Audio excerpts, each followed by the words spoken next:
Tucker.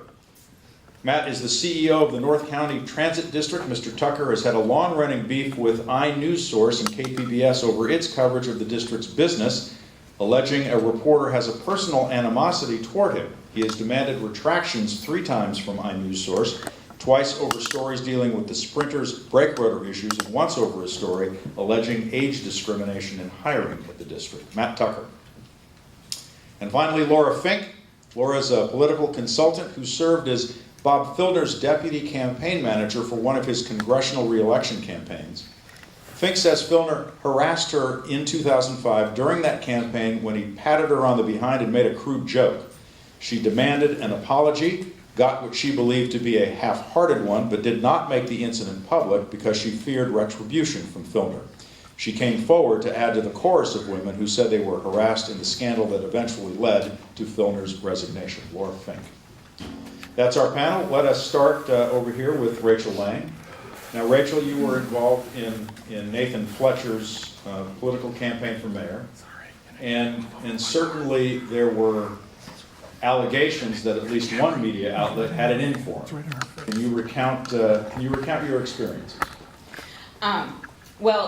So the one media outlet that there were allegations, they were pretty blatant about it. They weren't even pretending not to have it in for him. The publisher screamed at him on the phone and told him, "I will bury you." So it wasn't an allegation, it was a fact. Whether that played out in the reporters and journalists, the actual editors and reporters' work, isn't as cut and dried, though. You're talking about the Union Tribune. Yes, I'm talking about the Union Tribune, sorry. Doug Manchester and Nathan Fletcher had a falling out in 2012 when Nathan left the Republican Party. It was pretty public, and there were some back and forth during the 2012 primary between them that it was public. Everybody knows. They said some things in the editorial board meeting that were deemed inappropriate by some. That tape was released, and since then, it was absolute animosity. It was very clear. In the editorial page, it was very obvious. They did probably, I think I counted recently, about 18 anti-Fletcher editorials during the period, during the primary campaign, which is pretty excessive. And they were mean. They were mean-spirited. It was very obvious that. But the news side is sort of the different. The news side was different, and there were pretty quality journalists covering the race. It was Lori Weisberg and Craig Gustafson, and Craig was sort of running the coverage. And then a few people were less concerned with appearing objective and less concerned with, sort of making up for the publisher's animosity. But I would say that when you look at the newspaper and you have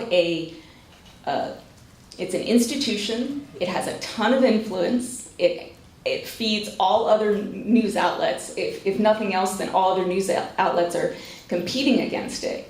And when you have that kind of situation, they're an important institution, and they deserve to be watchdogged because they're just as influential, and they influence public policy just as much as any government agency.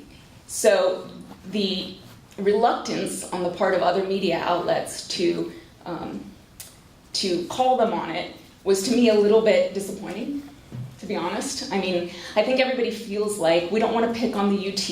Everybody's always been picking on the UT, and we don't want to do that. But and it's, some will do it, some will call them on it, but a lot of folks don't want to. I know Voice of San Diego, Scott Lewis has always told me he's very averse to taking on the UT and criticizing them. So they have a very high bar for that, and I understand that. They don't want to look petty, and they don't want to look like it's just trying to take down their competition. But at the same time, here's a newspaper that has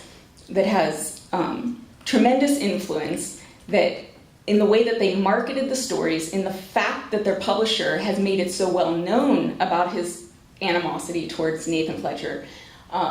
You don't think the writers know that? A writer was fired at the UT everybody's, the commonly understood situation was that a columnist was fired for not backing the publisher's dream of building this, glorious stadium and not just getting behind it. So if that columnist was fired, then what message does that send to others?